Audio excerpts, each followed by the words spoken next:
Urban Crag Climbing Center is a rock gym located in Dayton, Ohio, with 8,000 feet of textured and sculpted vertical terrain ranging from 28 to 56 feet.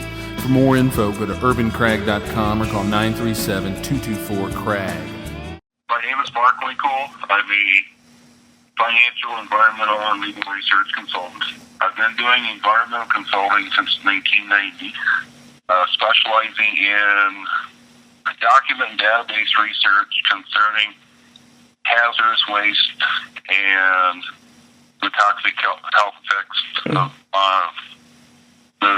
toxic chemicals on the body. I developed the Hazardous Waste Health Survey that set the legal baseline for toxic exposure litigation.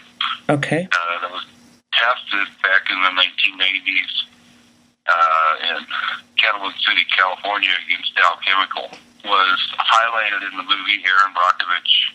I then turned around and donated that document to the Environmental Defense Fund to share with any other organization or private citizens in the United States and Canada that were having problems with toxic health exposure. Mm-hmm. Now I am fighting the oil and gas industry to either increase the safety or eliminate entirely the practice of hydraulic fracturing and deep well injection. For people who don't know, can you explain what hydraulic fracturing is, or fracking, as people may have heard? The industry says that it's 98% water and sand, and the other 2% is lubricants and soap extractives and things that help them to open up. Once they fracture, they pump under high pressure these liquids into the well casing and literally fracture different layers of rock underground laterally from side to side across the geographical formation at the bottom of the well casing. Then they pump in beads, plastic beads, etc., to hold open those fractures to let the gas and oil come back up. Okay. The whole issue is, one, this might only cause 1 in 100 or 1 in 1,000 wells to contaminate the drinking water. However, it's going to contaminate the drinking water for miles around because you're dealing with not just one person's well, but you're usually dealing with an entire aquifer. Right. And an aquifer is a geological formation underground that is usually less than 2,000 to 3,000 feet deep. Most people's drinking water in Ohio is relatively close to the surface compared to the locations that they're finding oil and gas. Okay. So they have to go through the water table to get to the oil and gas. Usually where the problem is that, say, the well casing pipe is not structurally sound or has defects or deficiencies in it, and when they're pumping back out the hazardous chemicals, the hydraulic fluids, backflow cracks that casing and then goes up the exterior, the outsides of that pipe. Then it will go up and contaminate the water table.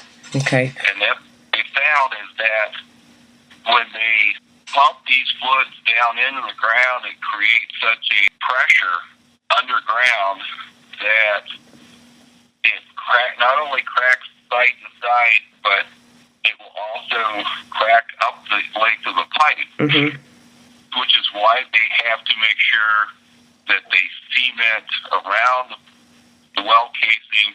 But if cement cracks, then you're also, before they get the cement in, it could crack, and you could get contamination into your water supply by natural gas or the hazardous chemicals themselves. If once they have the cement in place, if the cement cracks, because you're in Ohio, it's an intemperate climate where obviously, like this week, the weather's changed 4 different times. Mm-hmm. You could have freeze and thaw and freeze and thaw and freeze and thaw, and the cement itself could crack, allowing the fluids to come back up or the natural gas to come up out of the well.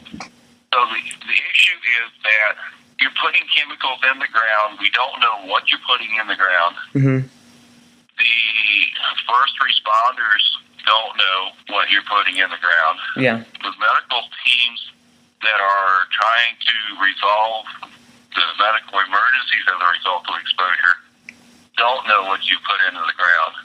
The EPA and the Department of Natural Resources is allowing for these oil and gas industries to recycle their waste as well as other hazardous chemicals by pumping them into the ground, and you have no idea what the long-term effects of it are. Since 2005, the floodgate was opened when George Bush signed the Energy Policy Act of 2005. Mm-hmm. And what that did was it changed the definition of hydraulic fracturing and deep well underground injection that gave the oil and gas industry an exclusion that says the Safe Drinking Water Act is amended to read as follows.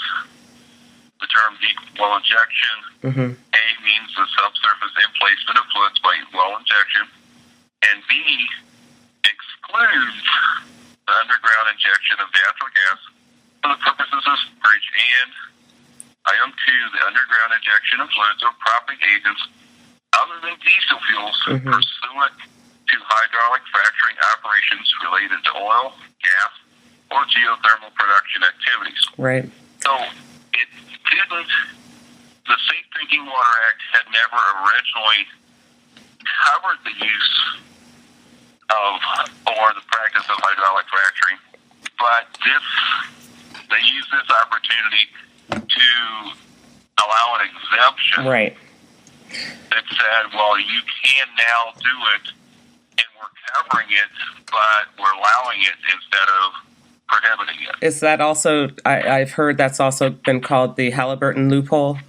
Is that Yes, it is the Halliburton loophole because Halliburton pretty much does, I believe, I know they do a majority of the hydraulic fracturing in the United States. Mm-hmm. I have heard estimates as high as 90%. Yes, the hydraulic fracturing has gone on for 60-plus years, but it never had an exemption Mm-hmm. in the Safe Drinking Water Act that says the safe drinking water is secondary to our obtaining this oil and natural gas. Right. So what you're doing now is you have written the Ohio Citizens Clean Water Initiative. Right. The Ohio Citizens Clean Water Initiative's intent is literally to take away that exemption Mm-hmm. in the state of Ohio and put in the protections that the Energy Policy Act 2005 took away. Mm-hmm. I have an environmental organization that's very well versed in legal matters, Mm-hmm. currently researching the initiative to further draft it into compliance with Mm-hmm. the Ohio initiative laws. That is the National Resources Defense Council. It's also been submitted to the Environmental Defense Fund. Once we have a final draft, we will collect the required 1,000 signatures Okay. to take for the state legislature, which is the first step. Mm-hmm.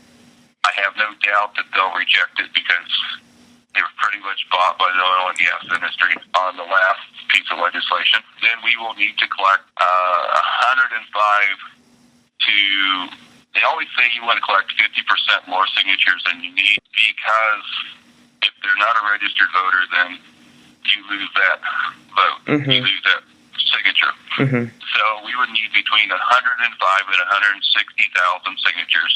There are 3 different types of initiatives. There's a constitutional amendment, which is very tough to get because you have to have 5% of the voters that voted in the last governor's race. Then there's the referendum, which this is not, because there were parts of the oil and gas legislation, believe it or not, that actually made it tougher. Mm-hmm. And this initiative will make it 5 times tougher than the state's law. Mm-hmm.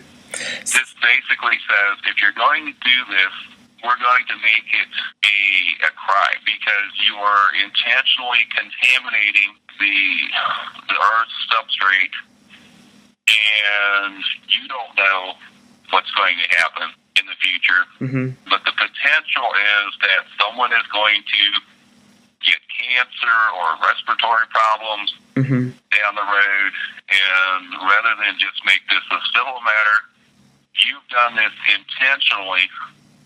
You've caused these injuries intentionally, so we're going to want to make this a crime that will be proven by these people's health problems. And obviously, the first draft was very harsh. Intentionally, it was submitted that way because it gives room to all the parties at the table, the Environmental Defense Fund, the National Resources Defense Council, Citizens Action, the oil and gas industry, to sit down and say, what is best for everybody? You draft the toughest piece of legislation, and then you sit down and say, okay, we don't want to give you the death penalty, but we want to make sure that you understand that you are causing health problems as a result of this practice. You need to release the list of chemicals that are in your shipments and make those available to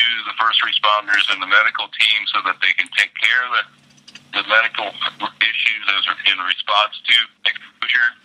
You also need to tell the regulatory agencies what's in the proprietary mixes so that they know. You don't have to give them the formula, but you have to tell them what chemicals are involved.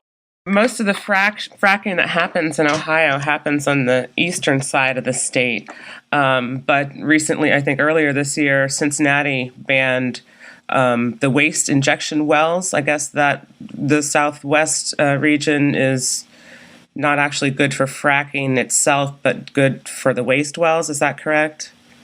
That's correct. What's happened is that this has also opened up an explosion in deep well injection of hazardous chemicals through the loophole in Section 322 of the U.S. Energy Policy Act of 2005, because it says deep well injection of hazardous chemicals, you have to comply with Class 2 injection well.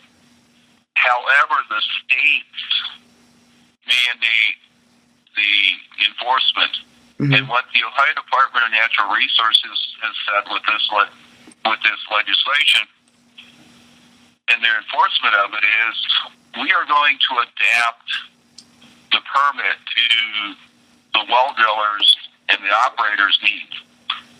And if you attempt to comply, we're going to see it as full compliance. If there's a violation, we're going to allow you to fix it. We'll take a look at it 30 days from now.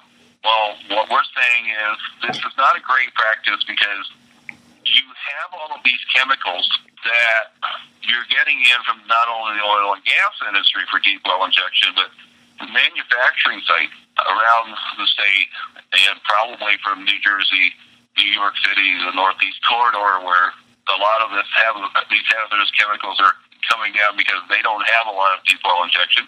The number of sites in Ohio has risen from probably 20 or 30 before the 2005 loophole to almost 180. It's used as resource recovery. What the EPA likes to say is recycling, because they don't know what else to do with it, because in the past what they were doing was they were burning it in hazardous waste incinerators and creating a cancer cloud for miles around. The biggest issue with oil and gas industry is that the Clean Air Act doesn't regulate a lot of their industry because they have small sites. They'll have a well here and a well there. Mm-hmm. Well, they'll have a storage tank near the well, and the gases of the chemicals coming out of the storage tank could cause cancer. Mm-hmm. When they bring these hydraulic fracturing fluids back up and they put them into a pit, Mm-hmm. what's called an open pit, that might hold 20, 30,000 gallons.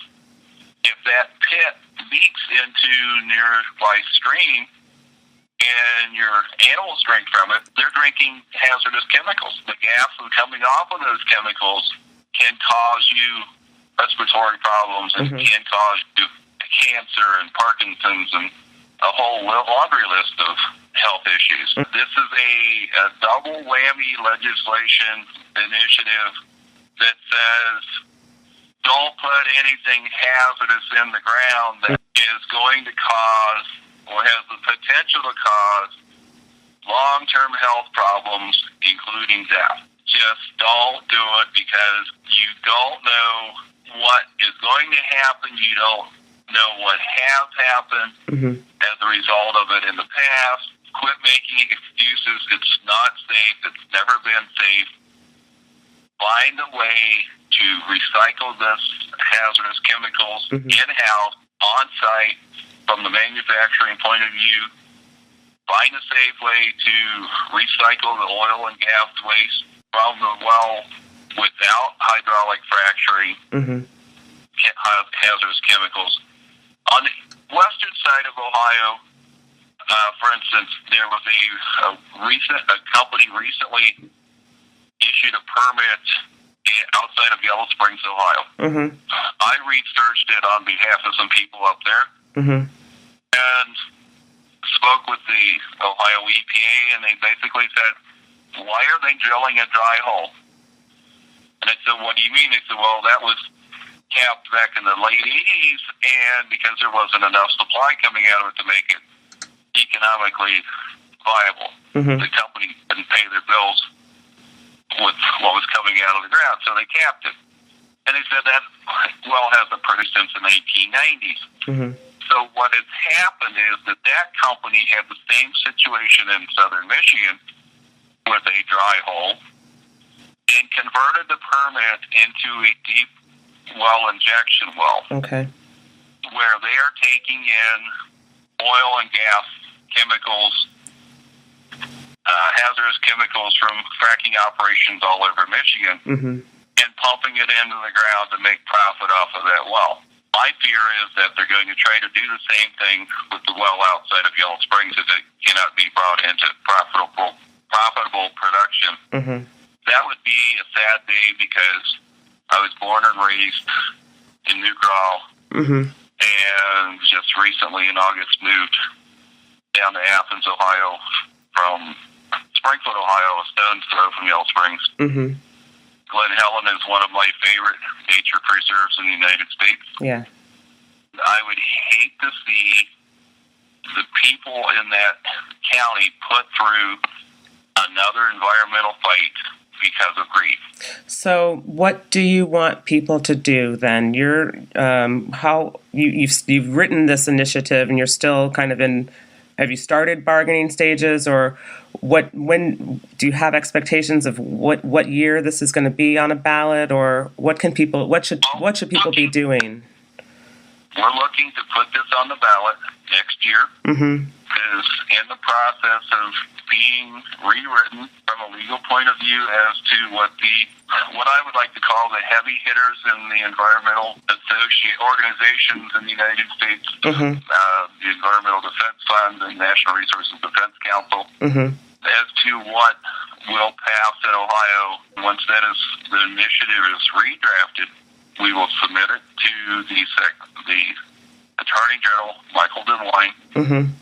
who coincidentally came from around Xenia, Ohio. Right. He'll certify it and submit it to the Ohio Ballot Board. Mm-hmm.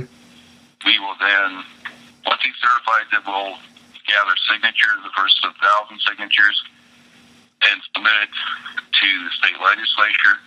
They will send it back. Then we will start gathering signatures statewide. In the meantime, people can start forming citizens initiative groups around the state of Ohio, because this is going to take a lot of legs and a lot of signatures get through, because the oil and gas industry has billions of dollars that they will throw at this. Right. Michigan tried it as a constitutional amendment and fell short, something like 33,000 signatures. That's why we're taking this as a statutory initiative, not as a referendum, but as a new piece of legislation that says we are addressing these concerns that takes away the exemptions given to the oil and gas industry and manufacturing under the Energy Policy Act of 2005. And we're making it a crime to do these things that you were previously exempted from, because it's a matter of public health. The oil and gas industry has the money to close the loophole, which is what we're asking them to do. Be responsible corporate citizens in Ohio. Consider the fact that you are poisoning your customers. The whole issue is that if you can recycle, if you can close the recycling loop of that extra 2%, and it's not going to cost you that much more, why not just do it? Swallow your pride, close your wallet, do what's responsible for everybody. The potential to cause harm is so great that the risk is not worth it. If one person dies as a result of fracturing and deep well injection in the state of Ohio, it's not worth it. Right. They wouldn't be living in near the wells. I don't see oil and gas industry people living around these wells, right, breathing all of these toxic fumes and potentially drinking the water. Right. So if they don't want to live there and they don't want to breathe the air, why are they putting these oil and gas wells, deep well injection wells, out where other people are living? And this is not a not in my backyard issue. This is not in anybody's backyard issue. Right. We are going to be posting on several crowdfunding sites around Ohio ways that people can help us, as well as working on more fundraising issues. Okay. Should people just how should people look that up? They can. Our email address is ohiocitizenscleanwater@gmail.com. Okay. We have a blog site that's Ohio Citizens Clean Water Initiative.blogspot.com. I know it's a long name, but so that our meetings are the Ohio Citizens Clean Water Initiative. We hold them twice a month in Athens, Ohio. They can reach me through ohiocitizenscleanwater@gmail.com. Okay. They can also mail us at P.O. Box 195, Athens, Ohio. Okay.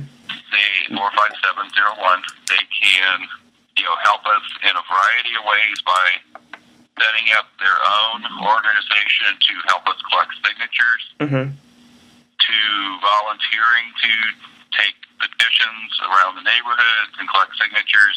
Okay. It's going to be a long, hard fight to get this on the initiative on the ballot next November, and which is our target date. We don't want to fall short. We want to make Ohio the heart of it all to benefit everybody. All right. Great. Thank you very much, Mark. Okay. Thank you.